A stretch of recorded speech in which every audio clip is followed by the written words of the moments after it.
Minatorët e Spaqit në Mirdit kanë protestuar për më shumë se 20 ditë duke kërkuar rroga më të larta dhe kushte më të mira pune. Këtë të njëjtë protesta u zhvillua para Kuvendit të Shqipërisë, ku u bashkuan edhe deputeti Erion Braça dhe 3 deputet demokratë Qarku të Lezhës. Ministria përgjegjëse për punë. Ministria përgjegjëse për punë. Duhet bëjë ato që i kanë ngarkuar ligji të bëjë. Jo të zbus. Po të garantoj zbatimin e kushtetutës nga i kontraktuar i shtetit shqiptar për shpërtimin e atij vëndhyri.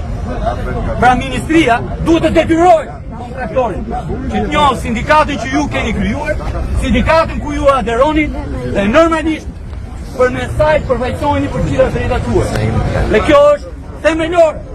Në seancë, deputetja Jorita Tabaku i bëri thirrje mazhorancës që të marrë në shqyrtim propozimin e Partisë Demokratike për statusin dhe të drejtat e minatorëve, duke theksuar rëndësinë e zgjedhjes së situatës së tyre. Policia e shtetit i bëri atyre 2 javë më parë dhe unë nuk kam dëgjuar absolutisht asnjë koment nga Ministria e Brendshme.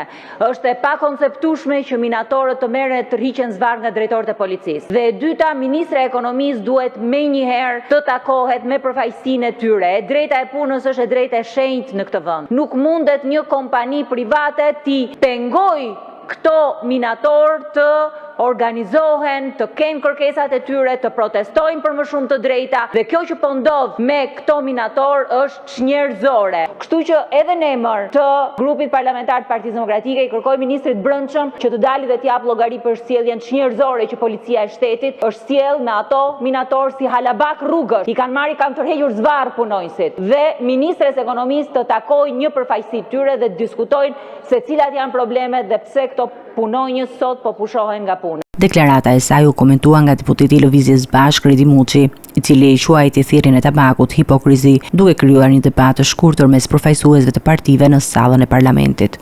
Të zonjës Tabaku për futjen e rende ditës të çështjes ka të bëjë me minatorët e Spaqit. Unë me habi pozitive konstatoj që në Kuvendin e vitit 2025 Partia Demokratike po përmend fjalën minator dhe sigurisht që e mbështes propozimin për shqyrtimin e kësaj çështje. Shiko, për Redin, Reda dhe Qorrës që nuk shohen. Partia Demokratike ka propozuar statusin e minatorit këtu e 3 vite të shkuara e kam firmosur unë.